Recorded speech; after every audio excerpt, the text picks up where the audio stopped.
नमस्कार दोस्तों, कैसे हैं आप लोग। मैं आशा करता हूं सभी बढ़िया होंगे एंड स्टॉक मार्केट ताज़ा न्यूज़ चैनल में आप सभी का स्वागत है। तो गाइस देखिए, आईटीसी लिमिटेड के बारे में बात करेंगे। अब गाइस देखिए, बात क्यों करेंगे, आईटीसी लिमिटेड सभी को पता है बहुत स्लो मूविंग स्टॉक, ठीक है। काफ़ी ज़्यादा चर्चा होती रहती है कि सबसे ज़्यादा स्लो मूविंग स्टॉक है आईटीसी।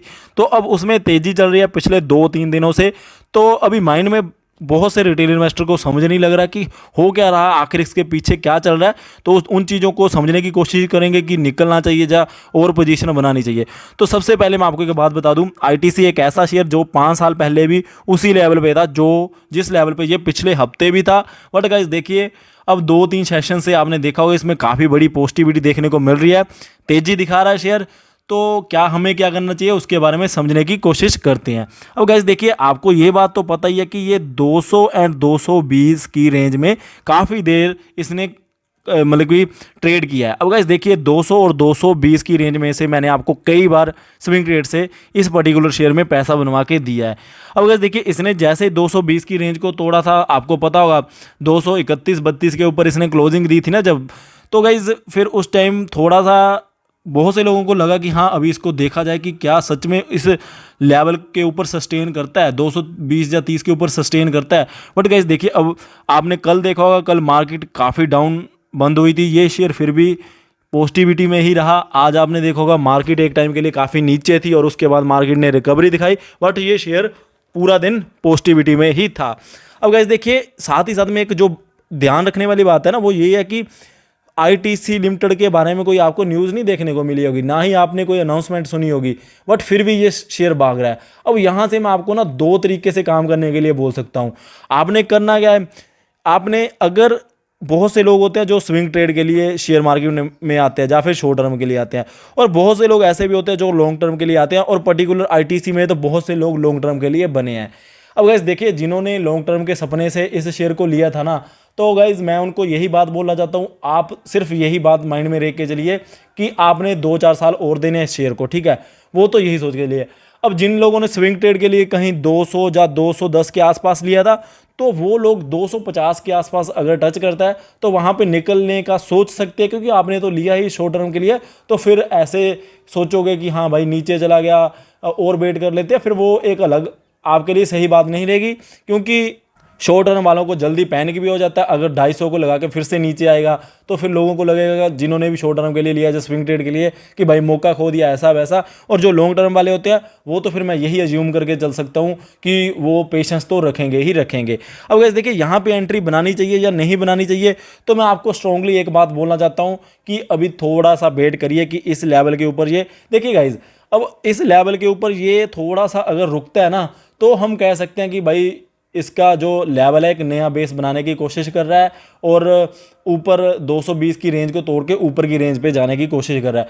अब 1-2 दिन में हम ये नहीं कह सकते कि उसी लेवल पे अब ये ऊपर आ गया है। अब गाइस देखिए, अगर कुछ मार्केट में जैसे कि आपको पता है कि कितनी हलचल चलती है, कल भी कितनी हलचल थी, आज भी, अगर ग्लोबल मार्केट में कोई क्रैश आ गया या फिर इंडिया की मार्केट, आपको पता है हमारे देश में अगर मार्केट में कोई करेक्शन आई ना, तो अगर ये शेयर नीचे चला गया तो फिर से वही रेंज में चला जाएगा। तो फिर जो लोग यहाँ पे खरीदेंगे उनको फिर पैनिक होना स्टार्ट हो जाएगा, क्योंकि आपको पता है कि 240 में तो ये 3-4 महीने में एक बार जाता है, ठीक है। पहले भी 237 के आसपास गया था, अब इसने नया हाई लगाया अपना 52 वीक का। तो मैं आपको यहाँ से सिर्फ क्लियर कट एक ही बात बोलना चाहता हूँ, आपने करना क्या है, आपने जस्ट अगर नई एंट्री फ्रेश एंट्री बनाना चाहते हैं ना, तो आपने वेट करना है, ठीक है। आपने थोड़ा सा भी इसको 1-2 सेशन में और देखना है कि क्या यहाँ पे ये सस्टेन करने की कोशिश करता है, फिर मैं आपको फिर से अपडेट दे दूंगा कि इसको खरीद लो। बट फिलहाल के लिए जल्दबाजी नहीं करनी है। और लॉन्ग टर्म वालों को मैं कह चुका हूँ, पहले भी काफ़ी बार बोला है कि ये आपके पोर्टफोलियो में शेयर होना चाहिए। वो क्यों होना चाहिए, क्योंकि इसकी वैल्यू अनलॉकिंग होगी ही होगी। जैसे वो चीज़ निकल के आएगी, हो सकता है कि यहाँ पे वो चीज़ स्टार्ट हो चुकी हो, तो आपको काफ़ी पैसा देखने को मिल सकता है। अब गाइस देखिए, मैं आपको ना एक ऐसे शेयर की एग्जांपल देने वाला हूँ जिसको समझ के आप फिर इसमें बने रहोगे। अब गाइस देखिए, एसबीआई एक ऐसा शेयर, कोविड आया, काफ़ी नीचे चला गया, 321 या 28 से ना वो शेयर सीधा 149 के आसपास आके रुका था। बहुत तेज़ी से गिरावट आई उस शेयर में। अब गाइस देखिए, बाकी सारे शेयर रिकवर हो गए थे, वो 200 की रेंज में फंस चुका था और 200 की रेंज से निकल ही रहा था, बट उसने उतना टाइम तो लगाया नहीं। 2-3 महीने की कंसोलिडेशन के बाद किसी के हाथ नहीं आया वो शेयर। ऐसा ही हुआ था आपका टाटा मोटर में, 100 की रेंज में थोड़ा सा कंसोलिडेट हुआ, 100, 104, 110, 105, ऐसे 3-4-6-7 बार उसने किया और उसके बाद वो निकल गया। तो अब आप देख सकते हैं कि टाटा मोटर अराउंड 300 के आसपास पहुंच गया और जो हमारा एसबीआई है वो 450 के आसपास पहुंच चुका है। तो ऐसे शेयर होते हैं जब एक लेवल से निकलते हैं ना, खासकर आपको पता है आईटीसी बढ़िया कंपनी है, अगर ये इस लेवल से निकलेगा ना जो इसका 230, 240 या 250 का लेवल है, तो हो सकता है कि ये 300 के आसपास जाने की भी कोशिश करे। बट गाइज अभी के लिए फिलहाल के लिए हमने जल्दबाजी नहीं करनी है। जिन्होंने नहीं खरीदा है ना वो थोड़ा सा वेट करिए, और जिन्होंने खरीद के रखा है वो भी एग्जिट लेने से पहले वेट करिए, क्योंकि अगर यहाँ पे ये सस्टेन करेगा ना तो हमें पॉजिटिविटी मिलेगी कि हाँ नया बेस बनाने की कोशिश कर रहा है और ऊपर जाएगा। तो फिर हम जिन्होंने खरीद के रखा वो भी रख के छोड़ सकते हैं, और जिन्होंने नया खरीदना है तो वहां से फिर एक कॉन्फिडेंस आएगा कि हाँ भाई ये 240 या 230 के ऊपर सस्टेन कर रहा है। अब जिन्होंने स्विंग ट्रेड के लिए लिया था तो भाई उनको तो मैं पहले से बोल चुका हूं कि अगर आप शॉर्ट टर्म या स्विंग ट्रेड के लिए कोई भी शेयर लेते हो ना तो आपके एक टारगेट्स होने चाहिए। टारगेट्स कहने का मतलब कि ये चीज़ पहले से लेके चलिए कि अगर मैंने स्विंग ट्रेड करनी है या शॉर्ट टर्म चल रहा है तो 10 से 12% रिटर्न वो आपके ऊपर डिपेंड है कि 10%, 12%, 15%, 20 या 5%, ठीक है। जैसे वो आपके टारगेट हिट हो जाते हैं ना तो आपको फिर एग्जिट लेना चाहिए कोई भी शेयर हो। वो ऐसा मैं क्यों बोल रहा हूँ, क्योंकि कई बार क्या होता है हम ना लालच कर लेते हैं। लालच कैसे कर लेते हैं, सपोज करिए कि कोई शेयर है हमने वो स्विंग ट्रेड के लिए लिया था, हमें 10% की तेजी देखने को मिल गई।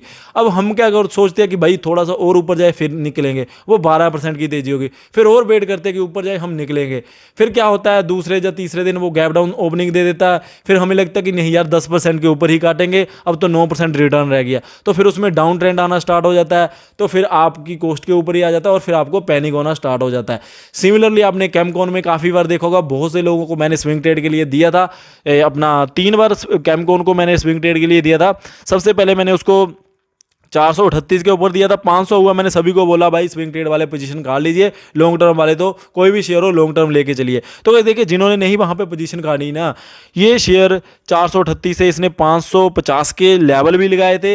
हमने तो 500 का टारगेट रखा था ना, तो लोगों को लगा नहीं यार 550 का हो गया, हम तो थोड़ा सा और वेट करेंगे, फिर से वो उसी लेवल के ऊपर आ चुका है। अब फिर से मैंने 440 के ऊपर आपकी एंट्री बनवाई थी, आपको 470-75 के टारगेट दिए थे। तो गाइस देखिए स्विंग ट्रेड या शॉर्ट टर्म में कोई भी शेयर हो ना तो आपके माइंड में ये बात जरूर हमेशा होनी चाहिए कि भाई मेरा जो टारगेट है ना अगर हिट होता तो मैं निकलूंगा, ठीक है। तो ऐसे काम करना है। बेशक आईटीसी है, तो अगर आपने स्विंग ट्रेड या शॉर्ट टर्म के लिए प्योरली उसी माइंडसेट से लिया था तो आप देख लेना कि अगर आपने 200 के अराउंड लिया होगा ना तो आप यहां से देख सकते हैं कि आपको 20% के अराउंड रिटर्न मिल चुकी होगी, तो आप यहां पे निकल भी सकते हो। अगर हाँ आप ये मन बना रहे हो कि मैंने तो लॉन्ग टर्म चल रहा है, मुझे कोई चक्कर नहीं अगर इसमें पैसा 2 साल 3 साल रखना पड़ जाए, तो गाइज फिर तो आप इसमें बने रह सकते हो। बाकी लॉन्ग टर्म का आपको मतलब पता ही होना चाहिए। जब भी कभी लॉन्ग टर्म की बात होती है ना तो मिनिमम 5 साल लेके चलिए, तभी मजा आता है शेयर में पैसा कमाने का। और गाइज देखिए अगर 5 साल के माइंडसेट से कोई शेयर लिया ना, तो सपोज करिए कि आपने 2021 में 5 साल के माइंडसेट से कोई शेयर ले लिया, अब आपका ये नहीं है कि हाँ 2024 में वो शेयर वहां से आधा रह गया, आपने तो 2026 में ही देखना है। अगर नेगेटिव न्यूज़ कोई नहीं है कंपनी के रिगार्डिंग तो आपने उसको बेचने के बारे में सोचना ही नहीं है, आपने उसको लेके चलना है जब तक आपने उसको सोचा हुआ है कि हाँ भाई 5 साल तो देना है। तो कैसे देखिए मल्टीबैग रिटर्न तो तभी मिलेगी ना जब टाइम देंगे किसी भी शेयर को। अब देखिए बहुत से शेयर ऐसे होंगे फिलहाल के लिए भी एनएससी बीएससी पे जो कि आने वाले 10 साल में आपको करोड़ों रुपए बना देंगे 1-2 लाख के। बट गाइज तभी बनेंगे ना अगर हम आने वाले 10-15 साल शेयर को रख के छोड़े। तो ऐसे काम होते हैं, अगर आप टाइम दोगे किसी भी शेयर को तो आपको रिटर्न तो देखने को मिल ही जाती है। हाँ अगर आप स्विंग ट्रेड या अपना शॉर्ट टर्म के लिए बने हो फिर तो आपको एग्जिट लेना भी चाहिए, और अगर आप लॉन्ग टर्म के लिए बने हो तो आपको बढ़िया शेयर को बेचने का सोचना ही नहीं चाहिए, क्योंकि ऐसे तो बहुत सारे हाइक आते रहेंगे ना। और छोटी सी एक और आपको वो बात बोल देता हूं मैं, अगर आपने आईटीसी 200 के ऊपर लिया था और आपने सोच रखा कि भाई 500 का होगा 3-4 साल बाद तब बेचेंगे। अब गाइस देखिए अब 200 के बाद 240 भी आएगा, 280 भी आएगा, 300 भी आएगा, 400 भी आएगा, फिर जाके 500 आएगा ना।